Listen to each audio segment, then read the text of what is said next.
Okay, good morning, Amma. Am I audible, Amma? Yes, sir.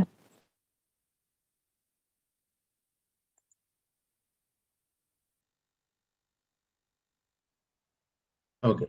So, మనం mechanics complete చేసాం. అంటే sem 1 content complete చేసినట్టు.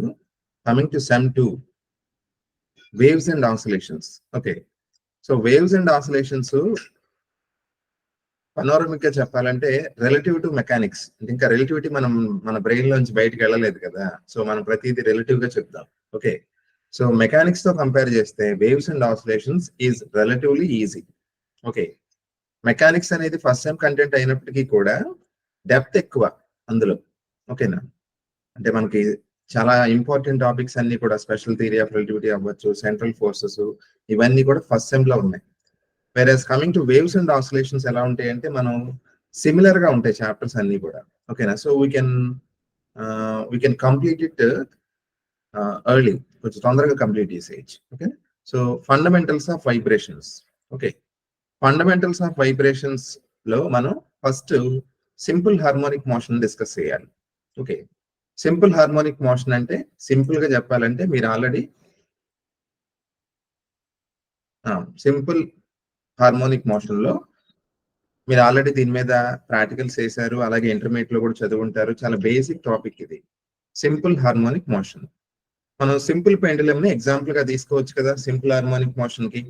For example, ఒక retard stand కి ఒక థ్రెడ్ కి కనెక్ట్ చేసి ఒక బాబ్ ని మనం సస్పెండ్ చేస్తే, ఈ Bob when it is displaced from mean position, ఇక్కడ కొన్ని పాయింట్స్ గుర్తుపెట్టుకోండి. బాబ్ ని మనం డిస్ప్లేస్ చేయకపోతే, అంటే డిస్టర్బ్ చేయకపోతే, అది సెంటర్ లో ఉంటుంది కదా, దాన్ని మనం మీన్ పొజిషన్ అంటాం అన్నమాట. మనం ఎప్పుడైతే మీన్ పొజిషన్ నుంచి డిస్ప్లేస్ చేసి మనం వదిలేస్తామో ఏమవుతుందో మీకు తెలుసుగా, ఇట్ ఎగ్జిక్యూట్స్ ఆసిలేషన్స్. ఓకే. ఈ ఆసిలేషన్స్ ని మనం సింపుల్ హార్మోనిక్ ఆసిలేషన్స్ అంటాం. ఓకే. సో ఇక్కడ కొన్ని బేసిక్స్ చూడండి, ఈ డయాగ్రామ్ చూడండి ఒకసారి. So this is called mean position and this is called end position. End point అని కూడా అనొచ్చు. ఎండ్ పాయింట్స్ ఎన్ని ఉంటాయి అంటే 2 ఉంటాయి కదా, ఒకటి రైట్ సైడ్, ఇంకోటి లెఫ్ట్ సైడ్. ఓకే. సో ఇప్పుడు సింపుల్ హార్మోనిక్ మోషన్ ని మనం ఫస్ట్ డిఫైన్ చేయాలి. How do you define simple harmonic motion? Okay. So ఎలా డిఫైన్ చేయాలంటే, డెఫినేషన్ లోకి వెళ్లకుండా నేను జస్ట్ ముందు ఆసిలేషన్స్ నేచర్ డిస్కస్ చేద్దాం ఒకసారి. ఓకేనా? ఒక సింపుల్ పెండులమ్ ని when you displace it from mean position, after that it execute oscillations అని చెప్తున్నాను. ఓకేనా?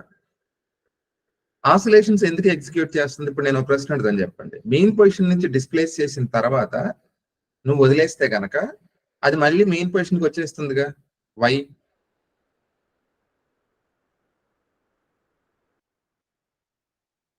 అది న్యూటన్ ఫస్ట్ లా ఉంది కదా.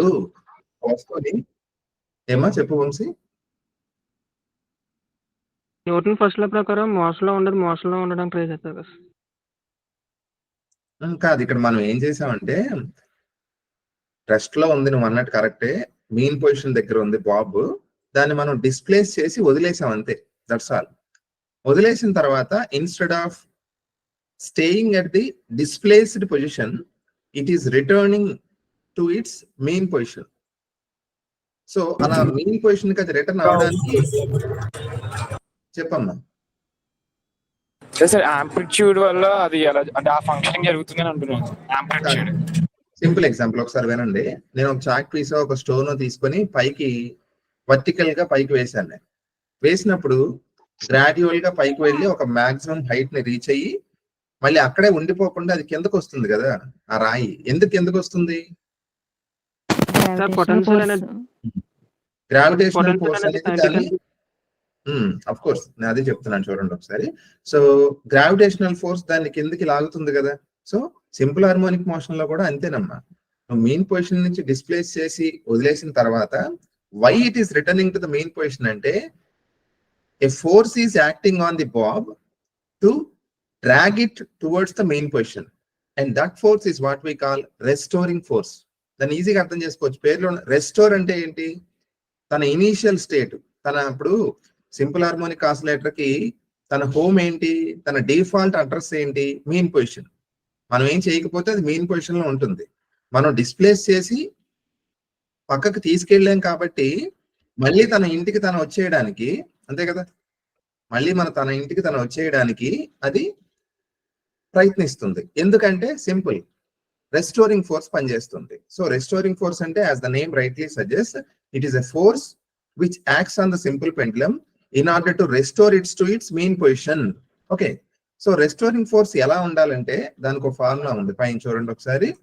రెస్టోరింగ్ ఫోర్స్ ఎఫ్, ఓకేనా, restoring force F is equal to minus K X. ఓకేనా, ఎలా ఉంది restoring force? Restoring force is proportional to X అంటే డిస్ప్లేస్మెంట్ కదా. డిస్ప్లేస్మెంట్ గురించి ఒకసారి డయాగ్రామ్ లో చెప్తాను చూడండి. ఇప్పుడు మెయిన్ పొజిషన్ అనేది ఏం చెప్పాను, దాని డిఫాల్ట్ అడ్రస్, పర్మనెంట్ అడ్రస్ ఎవరిది? Simple harmonic oscillator. మనం డిస్ప్లేస్ చేసినప్పుడు మెయిన్ పొజిషన్ నుంచి అది ఎంత దూరం వెళ్ళిందో, అది ఎంత డిస్టెన్స్ ట్రావెల్ చేస్తుందో దాన్ని మనం డిస్ప్లేస్మెంట్ అంటాం, అంతే కదా. సో డిస్ప్లేస్మెంట్ ఏమవుతుంది, ఎయిదర్ టువర్డ్స్ రైట్ కి వెళ్ళినా ఆర్ లెఫ్ట్ కి వెళ్ళినా అది పెరుగుతుంది. ఎండ్ పాయింట్ ఇంకా అక్కడ అంతకు మించి వెళ్ళలేదు కదా డిస్టెన్స్. ఎంత అయితే మాక్సిమం డిస్ప్లేస్మెంట్ అది వెళ్తుందో దాన్ని మనం ఏమంటాం, యాంప్లిట్యూడ్ అంటాం. మాక్సిమం డిస్ప్లేస్మెంట్ ని మనం ఏమంటాం, యాంప్లిట్యూడ్ అంటాం. సో ఎక్స్ మాక్సిమం, ఎక్స్ అంటే డిస్ప్లేస్మెంట్ కదా, X maximum is equal to amplitude ని ఏతో డినోట్ చేస్తారమ్మా. X maximum is equal to A. So end points దగ్గర ఎక్స్ ఈక్వల్ టు ఎంత అవుతుంది, డిస్ప్లేస్మెంట్ ఎంత అంటే యాంప్లిట్యూడ్. ఓకేనా, సో అలాగే ఇటువైపు అయితే X equal to sign convention ప్రకారం మైనస్ ఏ అని చెప్తాం, నెగిటివ్. ఓకేనా, సో ఇక్కడ పాయింట్ ఏంటి చూడండి. So restoring force is proportional to displacement but opposite in direction. అది చాలా ఇంపార్టెంట్. మైనస్ ఉంది కదా ఇక్కడ. So F is proportional to minus X or F is equal to minus K X. ఇక్కడ కేని ఏమంటారు, ఫోర్స్ కాన్స్టెంట్ అనొచ్చు లేదా స్ప్రింగ్ కాన్స్టెంట్ అనొచ్చు. ఓకేనా, సో మనం సింపుల్ హార్మోనిక్ మోషన్ ని ఎలా డిఫైన్ చేయాలంటే, ఏ body which is moving such that the restoring force on it is proportional to displacement but opposite in direction. దాన్ని ఎలా అర్థం చేసుకోవచ్చు, చాలా సింపుల్. చూడండి ఒకసారి డయాగ్రామ్ లో. మీరు మెయిన్ పొజిషన్ నుంచి అది పక్కకు వెళ్ళగానే ఎంత ఎక్కువ డిస్టెన్స్ అది వెళ్తుంటే అంత ఎక్కువ ఫోర్స్ దాని మీద పనిచేస్తుంది, అంతే కదా, కామన్ సెన్స్. ఇప్పుడు మనం జనరల్ గా మనందరం కూడా హోమ్ సిక్ కదా, జనరల్ గా మన ఇంట్లో మనం ఉండాలని అనుకుంటాం, ఏదైనా పని ఉంటేనే బయటికి వెళ్తాం. ఓకేనా, సో మనం ఇంటి దగ్గర నుంచి ఎంత డిస్టెన్స్ వెళ్తే మనకు అంత బెంగ వస్తుంది. ఫర్ ఎగ్జాంపుల్ ఒక 50-60 కిలోమీటర్లు వెళ్తే పెద్దగా బెంగ ఉండదు మనకి.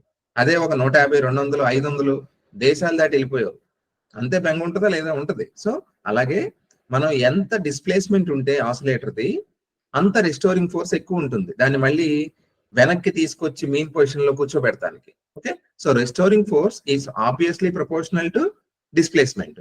ఇప్పుడు చెప్పండి, రెస్టోరింగ్ ఫోర్స్ ఏ పాయింట్ దగ్గర మాక్సిమం ఉంటుంది?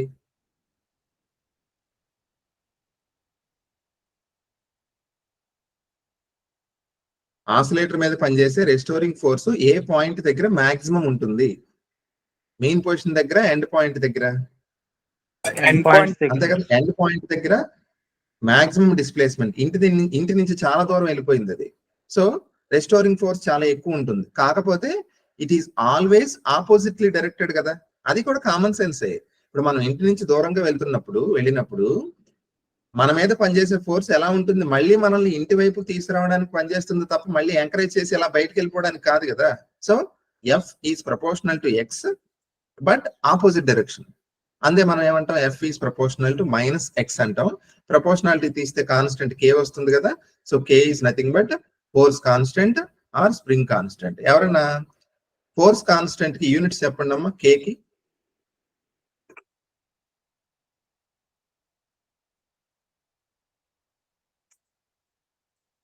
ఆ ఎక్స్ప్రెషన్ చూసి చెప్పొచ్చు. కే కి యూనిట్స్ ఏంటి sir? Newton per metre, newton per అంతే కదా. మీటర్. ఎందుకంటే కే ఈజ్ ఈక్వల్ టు ఏమవుతుంది, ఎక్స్ప్రెషన్ ఎఫ్ బై ఎక్స్ కదా. ఎఫ్ అంటే న్యూటన్స్, ఎక్స్ అంటే డిస్ప్లేస్మెంట్ అంటే మీటర్స్ లో కదా మనం మెజర్ చేసేది. సో కే కి యూనిట్స్ ఏంటంటే newtons per metre. Okay, so restoring force అర్థమైంది కదా. ఇక్కడ ఒక మాట అండి, రెస్టోరింగ్ ఫోర్స్ అనేది డిస్ప్లేస్మెంట్ కి ప్రపోర్షనేట్ గా ఉంటూ ఆపోజిట్లీ డైరెక్టెడ్ అయితే that is what we call simple harmonic motion. Okay, ఇక్కడ యాక్సలరేషన్ అని చెప్పినా ఒకటే, రెస్టోరింగ్ ఫోర్స్ అన్నా యాక్సలరేషన్ అన్నా ఒకటే కదా. అంటే ఎప్పుడైతే యాక్సలరేషన్ వస్తుందో ఫోర్స్ వచ్చినట్టే కదా. సో ఎలా చెప్తారు కొన్ని సందర్భాల్లో, acceleration of the body is always proportional to displacement but opposite direction. A is proportional to -x అని కూడా చెప్పచ్చు. ఓకే, సో ఇది ఇక్కడ నేను ఈక్వేషన్ రాశాను చూడండి. ఇది సింపుల్ హార్మోనిక్ ఆసిలేటర్ యొక్క differential equation. Okay, d²x/dt² plus ω² = 0. ω² is given by k/m. k అంటే స్ప్రింగ్ కాన్స్టెంట్, m అంటే mass of the body. Okay, so simple harmonic oscillator ని మనం ఒక మ్యాథమెటికల్ ఈక్వేషన్ తో రిప్రజెంట్ చేస్తాం. ఏంటది, నేను మళ్ళీ రాస్తాను చూడండి, కొంత ఎక్స్ప్లెయిన్ చేయాలి. ఇది x = a sin ωt plus φ. x అంటే తెలుసు మీకు, x అంటే ఏంటి, డిస్ప్లేస్మెంట్. ఓకేనా, ఏ అంటే ఏమన్నాను, మాక్సిమం డిస్ప్లేస్మెంట్ ని ఏమంటారని చెప్పాను, యాంప్లిట్యూడ్. ఓకేనా, ఒమేగా అంటే యాంగులర్ ఫ్రీక్వెన్సీ, టీ అంటే టైము, ఫై అంటే ఫేజ్. ఓకేనా, సో ఈ ఈక్వేషన్ సింపుల్ హార్మోనిక్ మోషన్ ని డిస్క్రైబ్ చేసే ఒక ఈక్వేషన్. మీకు చూడండి, ఎప్పుడు కూడా ఆసిలేటరీ నేచర్ ఉంది అంటే ఆ ఈక్వేషన్ లో ఎయిదర్ సైన్ ఆర్ కొసైన్ వస్తాయి. ఎందుకని సైన్ ఫంక్షన్ కొసైన్ ఫంక్షన్ ఎలా ఉంటాయి మీకు తెలుసు కదా. సైన్ ఫంక్షన్ మనం డ్రా చేయమంటే ఎలా డ్రా చేస్తాం, ఇలాగే కదా. ఇది ఆసిలేటరీ నేచరే కదా. So the presence of either sine or cosine in a mathematical equation represents oscillatory nature. ఓకేనా, సో ఇక్కడ మీరు చూడండి, సైన్ యొక్క మాక్సిమం వాల్యూ ఎంత, సైన్ థీటా 1 side. మాక్సిమం 1 కదా, +1 ఆర్ -1. సో సైన్ మాక్సిమం 1 అయినప్పుడు x = a అవుతుందిగా. దాన్నే మనం ఏమంటున్నాం, maximum displacement is called amplitude. Okay, ఇప్పుడు మనం ఏం చూడాలంటే టాపిక్ ఏంటంటే, సో అర్థమైంది కదమ్మా. సో సింపుల్ హార్మోనిక్ మోషన్ లో కీ పాయింట్ ఏంటంటే f is proportional to -x అనే విషయం ఇంపార్టెంట్. ఓకే, తర్వాత ఇక్కడ రెస్టోరింగ్ ఫోర్స్ గురించి డిస్కస్ చేసాం, కానీ సింపుల్ హార్మోనిక్ ఆసిలేటర్ లో ఇంకో ఇంపార్టెంట్ పాయింట్ ఉంది, ఇనర్షియా. ఇనర్షియా అంటే ఏంటంటే తెలుసుగా మీకు, న్యూటన్ ఫస్ట్ లా ప్రకారం a body which is at rest stays at rest, a body which is in uniform motion stays in that state. ఓకేనా, అంటే ఇనర్షియా స్టేట్ చేంజ్ అవ్వకుండా అదే స్టేట్ లో కొనసాగే తత్వం.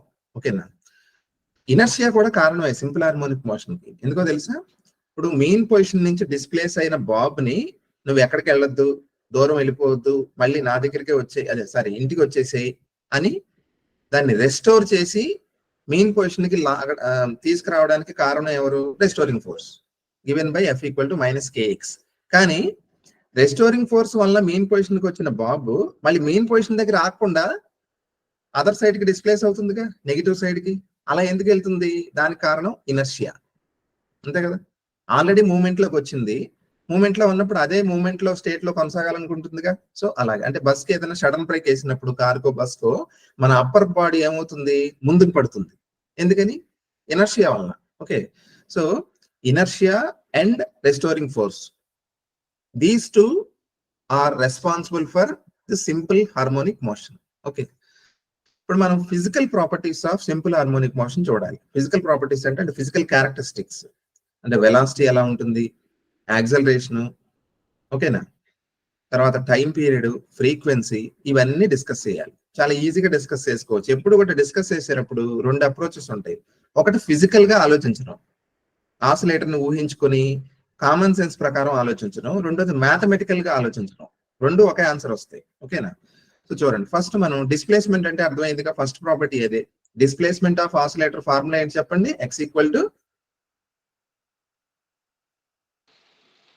a sin ωt + π. A sine omega t. అందులో ఏ term ఏంటో తెలియాలి. ఏ అంటే యాంప్లిట్యూడ్, ఎక్స్ అంటే డిస్ప్లేస్మెంట్. డిస్ప్లేస్మెంట్ అనేది కాన్స్టెంట్ కాదు, టైం తో పాటు చేంజ్ అవుతుంది. ఓకేనా, స్టార్టింగ్ లో డిస్ప్లేస్మెంట్ 0, టైం ఇంక్రీజ్ అయ్యే కొద్దికి డిస్ప్లేస్మెంట్ పెరుగుతుంది. It becomes maximum at some time which is called amplitude. Okay, మళ్ళీ తగ్గుతుంది, తగ్గి మళ్ళీ నెగిటివ్ డైరెక్షన్ లో పెరుగుద్ది, మళ్ళీ మాక్సిమం అవుతుంది, మళ్ళీ 0 అవుతుంది. సో మీరు సింపుల్ పెండులం బాబ్ ని ఒకసారి ఊహించుకుంటే మీకు ఈజీగా అర్థం అవుతుంది. సో డిస్ప్లేస్మెంట్ అయిపోయింది కాబట్టి వెలాసిటీకి వద్దాం. వెలాసిటీకి ఒక ఎక్స్ప్రెషన్ రాశాను చూడండి ఇక్కడ నేను. Velocity of SHO is given by V equals, మీకు ఒమేగా అంటే చెప్పానుగా యాంగులర్ ఫ్రీక్వెన్సీ. మీరు ఒక విషయం గుర్తుపెట్టుకోండి, మనం ఒమేగాకి యాంగులర్ వెలాసిటీ అని ఒక లెటర్ వాడాం మెకానిక్స్ లో, చూసారా? ప్రెసిషన్ అవి డిస్కస్ చేసినప్పుడు.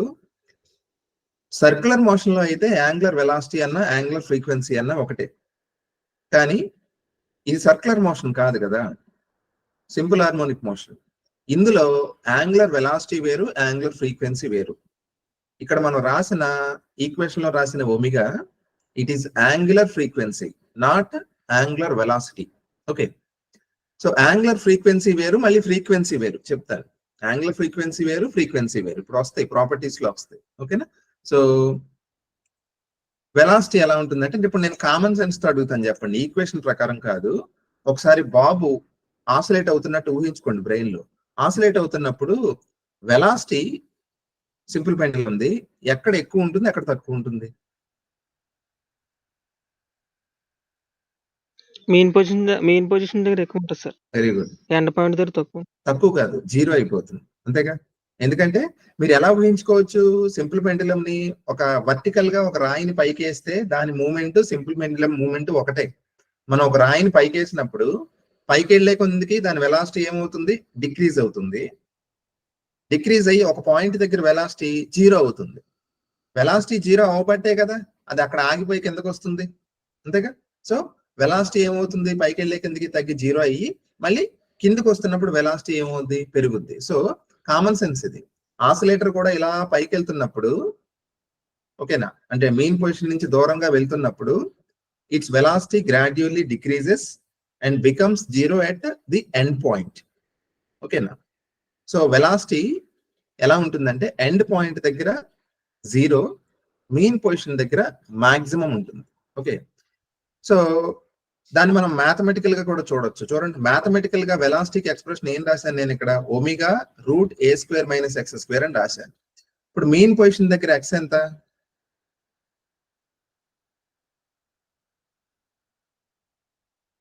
మెయిన్ పొజిషన్ అంటే ఏది? సెంటర్ కదమ్మా. 0 సార్. x = 0 సబ్స్టిట్యూట్ చేస్తే v వాల్యూ ఎంత వస్తుంది? Omega a. అది మాక్సిమం కదా అప్పుడు. So v max is equal to omega a at 0. అదే చెప్పానుగా, velocity is maximum at mean position. అదే ఎండ్ పాయింట్ దగ్గర x = a కాబట్టి సబ్స్టిట్యూట్ చేస్తే ఏమొస్తుంది? v మినిమం 0 అవుతుందిగా. సో ఎండ్ పాయింట్ దగ్గర వెలాసిటీ 0. 0 అవ్వకపోతే వెనక్కి ఎందుకు వస్తుందండి? 0 అవ్వబట్టే కదా వెనక్కి వస్తుంది అది. నెక్స్ట్ యాక్సలరేషన్ చూద్దాం. టైం పీరియడ్ కాదమ్మా, ఆర్డర్ లో యాక్సలరేషన్ చూద్దాం. యాక్సలరేషన్ ఫార్ములా ఇక్కడ ఏ అని రాశాను చూసారా? అది యాక్సలరేషన్ కి సింబల్ ఇక్కడ, అంతేగాని యాంప్లిట్యూడ్ కాదు. మామూలుగా ఇక్కడ రాసిన ఏ అంటే యాంప్లిట్యూడ్. ఓకేనా? So acceleration is given by -ω² x. ఓకేనా? సో ఇప్పుడు ఎవరని చెప్పండి, వెలాసిటీ ఎండ్ పాయింట్ దగ్గర 0, మెయిన్ పొజిషన్ దగ్గర మాక్సిమం, ఈజీ అర్థం చేసుకోవడం. ఓకేనా? మరి యాక్సలరేషన్ ఎక్కడ ఎక్కువ ఉంటుంది, ఎక్కడ తక్కువ ఉంటుంది? మెయిన్ పొజిషన్ దగ్గర 0.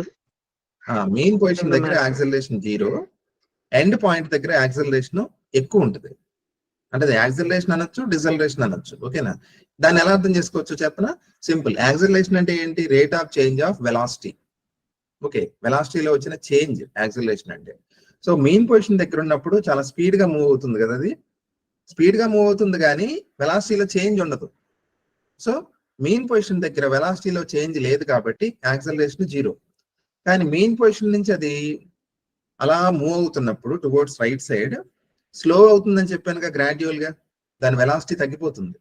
వెలాసిటీ తగ్గిపోయి ఎండ్ పాయింట్కి వచ్చేటప్పటికి వెలాసిటీ 0 అయిపోద్ది. అంటే వెలాసిటీ డిక్రీజ్ అవుతూ 0 అయిపోతుందిగా, అంటే యాక్సలరేషన్ ఉన్నట్టే కదా. అంటే యాక్సలరేషన్ అనేది ఎండ్ పాయింట్ దగ్గర మాక్సిమం, మెయిన్ పొజిషన్ దగ్గర 0. సేమ్ అదే ఈక్వేషన్ లో కూడా వస్తుంది చూడండి. ఈక్వేషన్ చూడండి ఒకసారి. ఈక్వేషన్ లో ఎక్స్ప్రెషన్ ఏముంది? యాక్సలరేషన్ ఎప్పుడు 0 అవుద్ది? ఈక్వేషన్ చూసి చెప్పేయచ్చు. x = 0 అయితే a = 0 కదా. అంటే x 0 అవడం అంటే ఏంటి? సింపుల్. ఎక్కడ మెయిన్ పొజిషన్ దగ్గర యాక్సలరేషన్ 0, ఎండ్ పాయింట్ దగ్గర acceleration value maximum and it is given by minus omega square a. ఓకేనా. Next time period. Time period చెప్పే ముందు ఒమేగా గురించి ఒక మాట చెప్తాను. ఇందాక మళ్ళీ చెప్తాను, రిపీట్ చేస్తున్నాను అనుకోవద్దు. Omega denotes angular frequency, not angular velocity. Okay. Angular frequency is given by 2 pi mu. Mu అంటే ఫ్రీక్వెన్సీ అన్న. ఓకేనా. ఫ్రీక్వెన్సీ అంటే ఏం లేదు, సింపుల్ హార్మోనిక్ ఆసిలేటర్ ఆసిలేషన్స్ చేస్తుంది కదా, number of oscillations per 1 second, దాన్నే మనం ఫ్రీక్వెన్సీ అంటాం కదా. So omega is equal to 2 pi mu. Okay.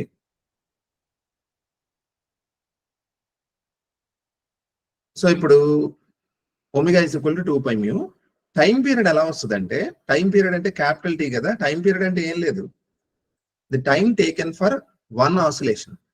ఒక ఆసిలేషన్ చేయడానికి పట్టే టైం ని టైం పీరియడ్ అంటాం. అది ఎంత అంటే T is equal to 2 pi by omega. Time period ని మనం సెకండ్స్ లో కొలుస్తాం కదమ్మా. ఓకేనా.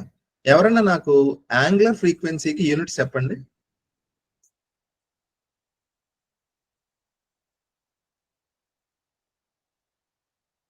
యాంగులర్ ఫ్రీక్వెన్సీకి second inverse.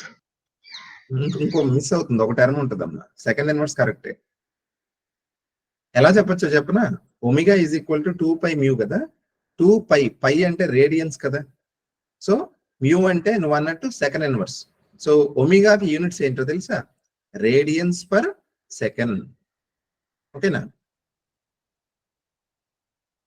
Radians per second. Actual గా యూనిట్స్ చూసినప్పుడు మీకు యాంగులర్ వెలాసిటీకి యూనిట్స్ ఏంటి గుర్తొచ్చినాయా? యాంగులర్ వెలాసిటీ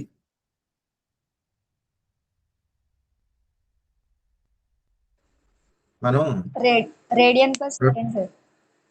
అంతే కదా, యూనిట్స్ సేమ్ వచ్చినాయి కానీ కాన్సెప్ట్ ఇక్కడ డిఫరెంట్. గుర్తుపెట్టుకోండి, యాంగులర్ వెలాసిటీ ఈ కేసులో it differs from angular frequency. Okay. So frequency, next ఫ్రీక్వెన్సీకి వద్దాం చూడండి. Frequency mu is equal to simple reciprocal of time period. ఓకేనా. So reciprocal of time period అంటే 1 బై టీ కదా. మనకి ఇందాక T is equal to formula ఏమైంది, 2 pi by omega వచ్చింది. రెసిప్రోకల్ అంటే ఏమవుతుంది, ఒమేగా బై 2 పై. ఫ్రీక్వెన్సీకి యూనిట్స్ ఏంటో తెలుసు, చెప్పండి ఫాస్ట్ గా.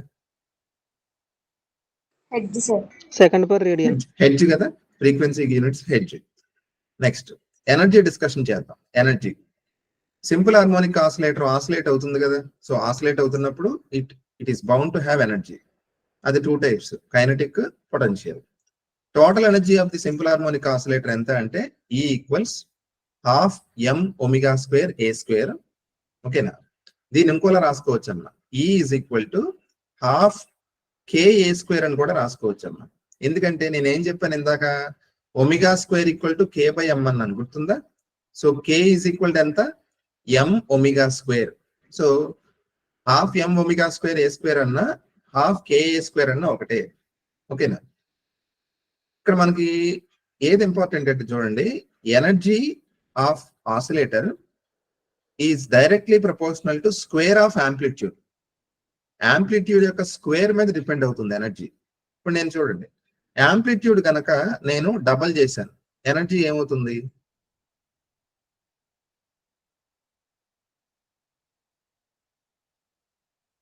ఏమన్నా 4 times. Very good, very good. అంతే కదా, ఏ స్క్వేర్ కదా. సో ఏ వాల్యూ 2 టైమ్స్ పెరిగితే 2 స్క్వేర్ 4 కదా. అలాగే యాంప్లిట్యూడ్ 3 టైమ్స్ పెరిగితే ఎనర్జీ 9 టైమ్స్ పెరుగుద్ది. So energy of any oscillator, in fact ఒక సింపుల్ హార్మోనిక్ ఆసిలేటర్ కాదు, is directly proportional to square of amplitude. E is proportional to a square. చాలా ఇంపార్టెంట్, గుర్తుపెట్టుకోండి. అలాగే ఇంకో ప్రాపర్టీ ఉంది చూడండి, ఏంటి, ఎనర్జీ డిపెండెన్స్. 1 minute.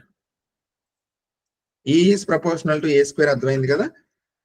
తర్వాత E is proportional to mu square. mu square ఎలా వచ్చింది సార్ ఈక్వేషన్ లో అంటే, ఇక్కడ ఫార్ములాని ఎక్స్పాండ్ చేసాం అంతే. ఇప్పుడు చూడండి, ½ m omega square a square వచ్చింది కదా. ఇందులో ఒమేగా అంటే ఏంటి మీకు తెలుసుగా, ఒమేగా అంటే ఏంటి పైన రాసాం 2 పై మ్యూ కదా. సో ఒమేగా వాల్యూ సబ్స్టిట్యూట్ చేస్తే ఇందులో ఫార్ములా, ఇంకో ఫార్ములా వచ్చి, ఇవన్నీ ఒకటేనమ్మా. ఇప్పుడు E is equal to ½ m omega square a square అన్నా, ½ k a స్క్వేర్ అన్నా, లేకపోతే 2 pi square mu square A square M అన్న all are one and the same. ఓకేనా? సో మనకి డిపెండెన్స్ ఇంపార్టెంట్. యాంప్లిట్యూడ్ యొక్క స్క్వేర్ మీద డిపెండ్ అవుతుందని ఒక పాయింట్ చెప్పాను. తర్వాత మ్యూ అంటే ఫ్రీక్వెన్సీ కదా. ఓకేనా? సో ఈ is proportional to mu square.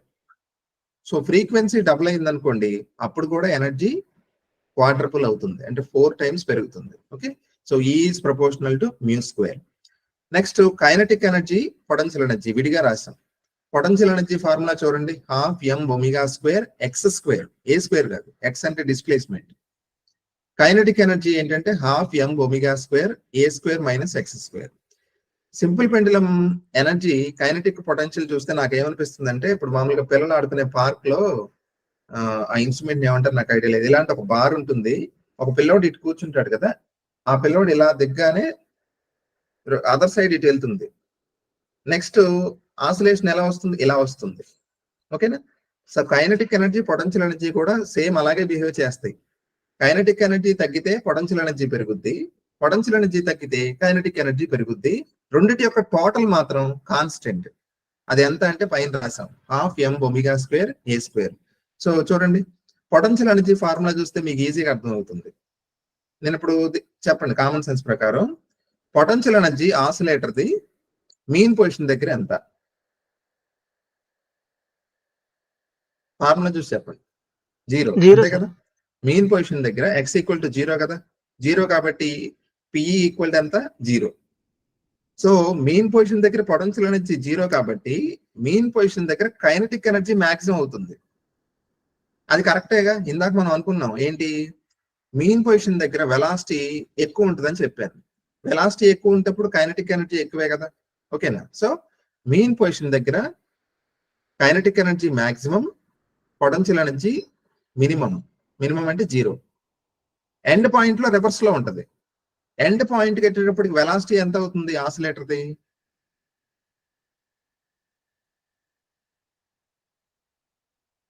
End point దగ్గర వెలాసిటీ ఎంత అండి? మినిమం ఉంటుంది సార్, 0 ఉంది. 0 అని చెప్పాను కదా, దానికి అంత ఆశిస్తారేంటి? ఎండ్ పాయింట్ దగ్గర వెలాసిటీ 0, అలా వెళ్తూ మూవ్ అవుతూ 0 అయిపోతుంది కదా, అప్పుడే వెనక్కి వస్తుంది అది. సో వెలాసిటీ 0 కాబట్టి ఎండ్ పాయింట్ దగ్గర కైనటిక్ ఎనర్జీ 0 కదా. కైనటిక్ ఎనర్జీ 0 కాబట్టి పొటెన్షియల్ ఎనర్జీ మాక్సిమం. సో మీకు క్లియర్ కట్ ఐడియా ఉండాలమ్మా, టోటల్ ఎనర్జీ ఎక్స్ప్రెషన్ అది యాంప్లిట్యూడ్ మీద ఫ్రీక్వెన్సీ మీద ఎలా డిపెండ్ అవుతుందనే కాదు, ఏ పాయింట్ దగ్గర కైనటిక్ ఎనర్జీ ఎక్కువ ఉంటుంది, ఏ పాయింట్ దగ్గర పొటెన్షియల్ ఎనర్జీ ఎక్కువ ఉంటుంది, ఇవన్నీ తెలియాలి. ఓకేనా? సో అది ఎక్స్ప్రెషన్స్ ఒక్కటే కాదు, ఎక్స్ప్రెషన్స్ ఎక్కువ అడగరు, ఎక్కడ ఎక్కువ ఎక్కడ తక్కువ, ఇవే ఈ డిస్కషన్స్ ఇంపార్టెంట్. ఓకేనా? సో మీరు ఫార్ములా ప్రకారం చూసినా అదే వస్తుంది, ఒకసారి అనలైజ్ చేసుకోండి. ఓకేనా? నెక్స్ట్ ఇక్కడ కొన్ని సందర్భాల్లో ప్రశ్న అడిగారు, నేను ఇక్కడ రాశాను కూడా, kinetic energy maximum at mean position, potential energy maximum at end position. Okay, కానీ రెండు ఎనర్జీస్ ఎక్కడ ఈక్వల్ అవుతాయి అని అడుగుతారు. ఇప్పుడు సెల్సియస్ థర్మోమీటర్, ఫారెన్హీట్ థర్మోమీటర్ ఒక టెంపరేచర్ దగ్గర సేమ్ రీడింగ్ చూపిస్తాయి. అదే టెంపరేచర్ చెప్పగలరా ఎవరన్నా? సెల్సియస్ ఫారెన్హీట్ ఒకే రీడింగ్ చూపించే టెంపరేచర్ ఎంత? -40. ఓకేనా? అలాగే SHOలో కైనటిక్ పొటెన్షియల్ రెండు ఈక్వల్ గా ఉంటాయి ఒక పాయింట్ దగ్గర. అది ఎక్కడ అంటే x ఈక్వల్ టు a/√2 అమ్మ. x ఈక్వల్ టు a/√2 అంటే సమ్వేర్ ఇన్ బిట్వీన్ 0కి aకి సెంటర్ లో కాదు కానీ ఒక పాయింట్ ఉంటుంది, ఆ పాయింట్ దగ్గర మీకు కైనటిక్ ఎనర్జీ ఎంత ఉంటుందో పొటెన్షియల్ ఎనర్జీ కూడా అంతే ఉంటుంది. So x equal to a/√2 అని చెప్పాలి. ఓకేనా? KE is equal to PE. Next తర్వాత ఎనర్జీ డిపెండెన్స్ మనం రెండే డిస్కస్ చేసాం, యాంప్లిట్యూడ్ స్క్వేర్, ఫ్రీక్వెన్సీ స్క్వేర్ అన్నాం. అదర్ టర్మ్స్ కూడా ఉన్నాయి చూసుకోండి. మాస్ డబుల్ అయితే ఎనర్జీ ఏమవుతుంది?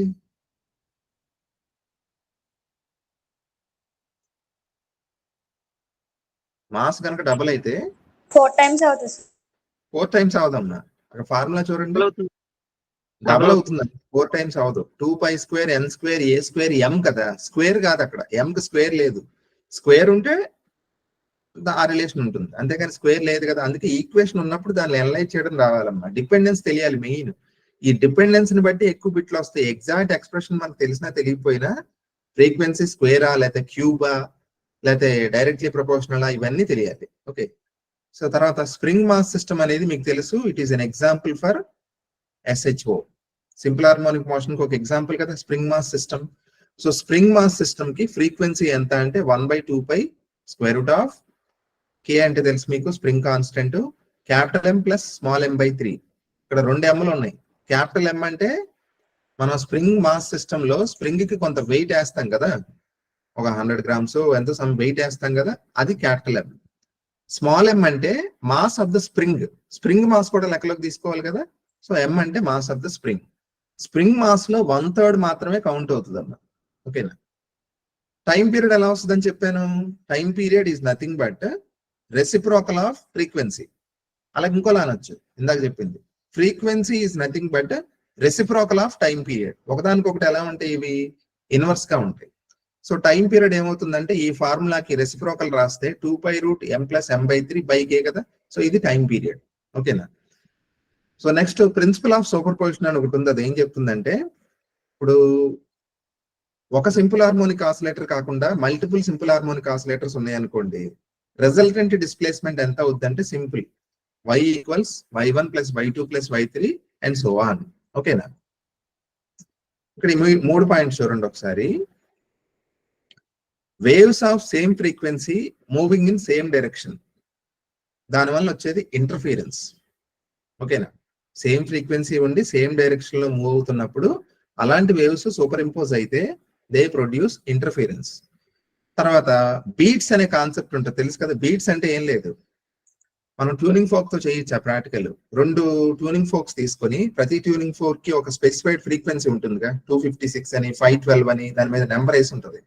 సో 2 ట్యూనింగ్ ఫోక్స్ తీసుకోండి, ఒకటి 512 ఇంకోటి ఏదో 500 అనుకోండి.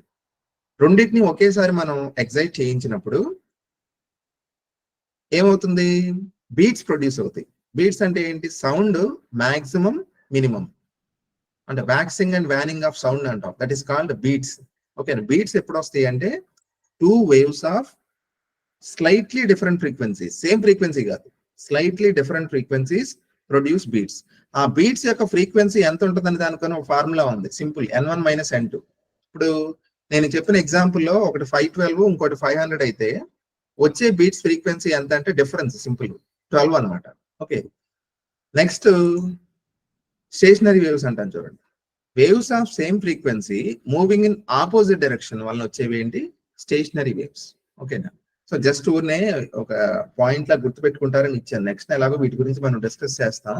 ఓకేనా, సో వీటి మీద కొన్ని క్వశ్చన్స్ అడుగుతాను, చెప్పండి ఒకసారి, ఎందుకంటే ఇందులో మనం చాలా కంటెంట్ నేర్చుకున్నట్టే. ఓకే,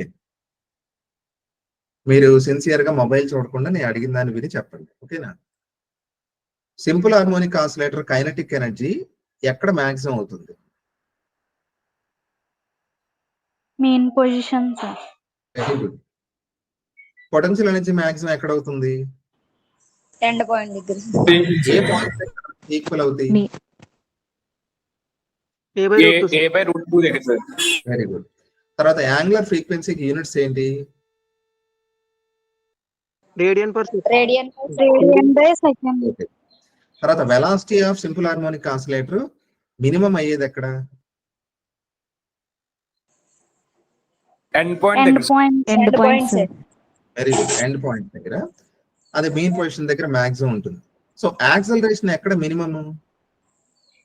మెయిన్ పాయింట్ దగ్గర. Main point. తర్వాత ఫోర్స్ కాన్స్టెంట్ యూనిట్స్ ఏంటమ్మా? Newton/meters. Very good, Newton/meter. Okay,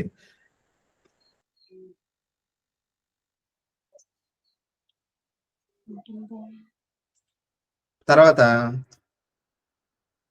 energy of oscillator frequency మీద ఎలా డిపెండ్ అవుతుందండి?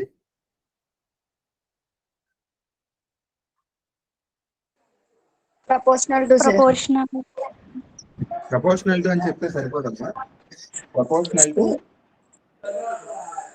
స్క్వేర్ అని చెప్పాలి. ఓకేనా, అలాగే యాంప్లిట్యూడ్ మీద ఎలా డిపెండ్ అవుతుంది? Proportional to square sir. Okay okay.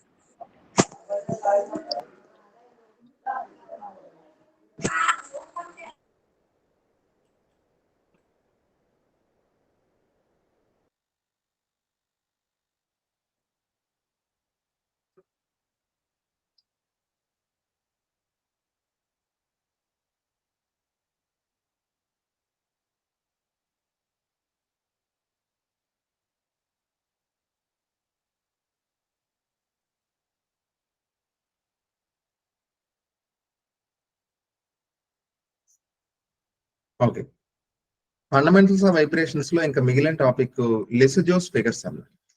లిసజోస్ figures ఎప్పుడు ఫామ్ అవుతాయి అంటే, లిసజోస్ ఫిగర్స్ అంటే ఏంటంటే అసలు when two simple harmonic oscillations, ఒకటి కాదు రెండు, when two simple harmonic oscillations which are perpendicular to each other, అంటే mutually perpendicular simple harmonic oscillations కనుక సైమల్టేనియస్ గా యాక్ట్ చేస్తే రిజల్టెంట్ ట్రెజెక్టరీ ఎలా ఫామ్ అవుతుంది అన్నది దాన్ని లిసజోస్ ఫిగర్స్ అంటారు.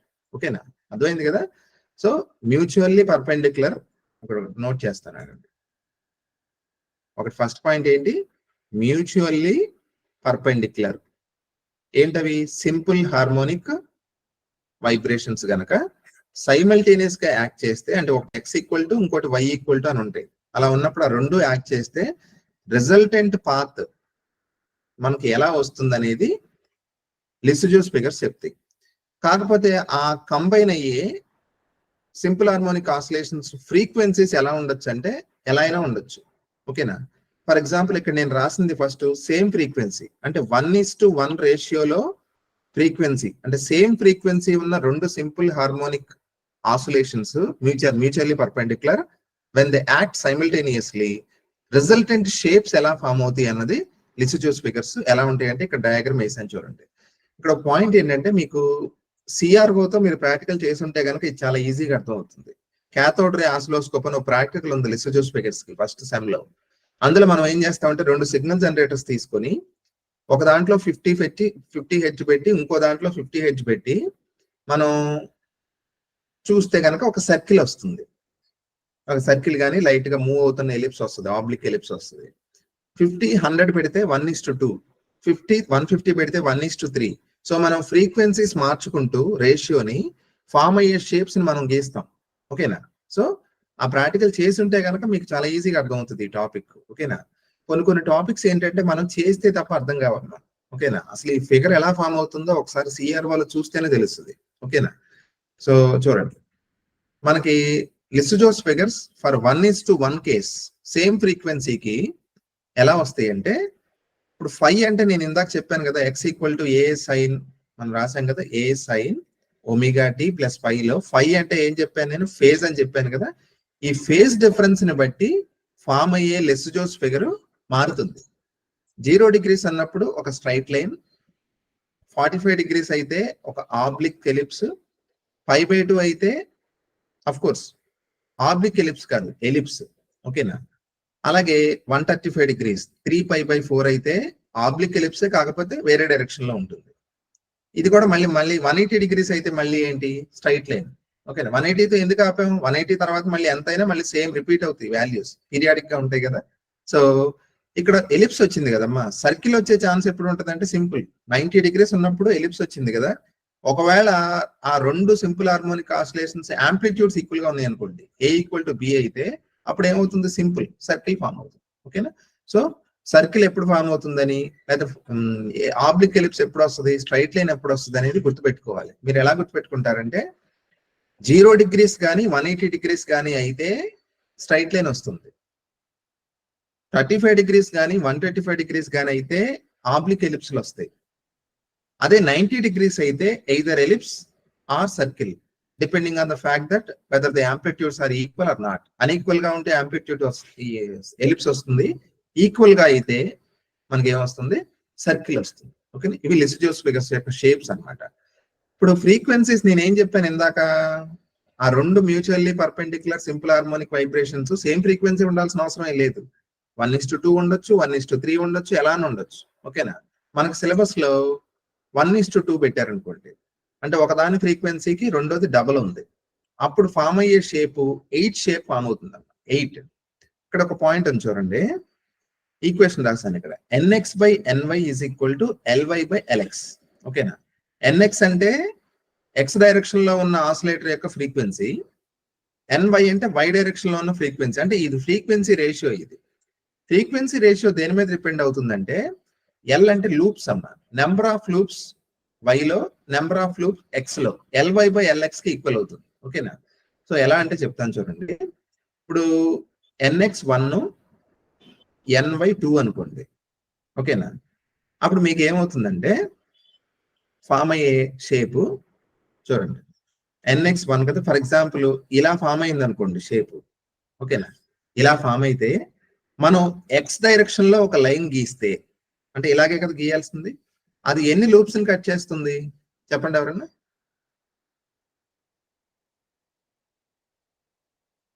When you draw a line along x-axis through this Lissajous figure, ఎన్ని లూప్స్ ని కట్ చేస్తుంది అంటే ఒకటే కదా నాన్న. మనం X లో ఇలా ఒక లైన్ గీసినప్పుడు ఏమవుతుంది,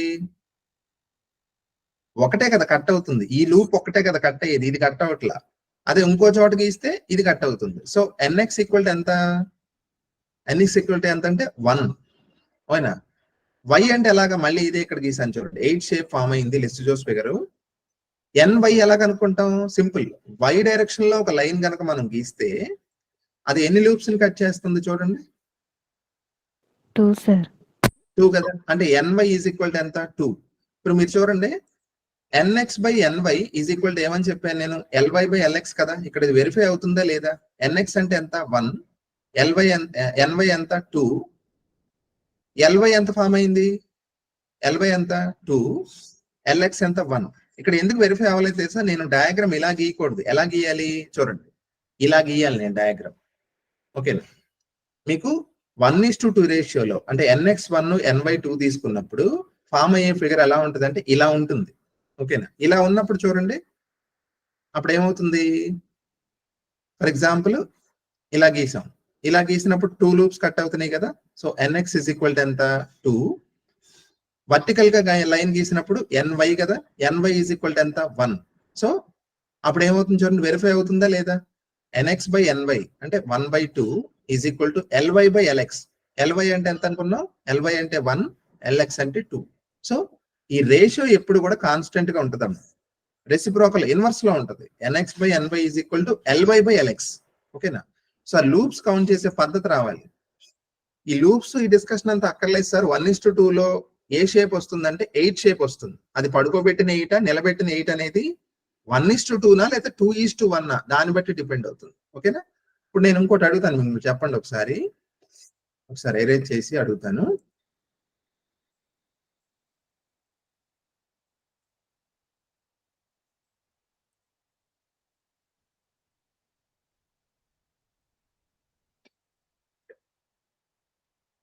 నేను ఈసారి ఫ్రీక్వెన్సీ రేషియో నేను చెప్పను, నేను లిసోజోస్ డ్రా చేస్తాను. నేను ఫామ్ అయిన లిసోజ్ సిఆర్ఓలో ఎలా ఫామ్ అయిందో నేను వేస్తాను.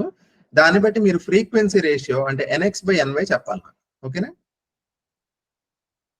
ఓకే, చూడండి.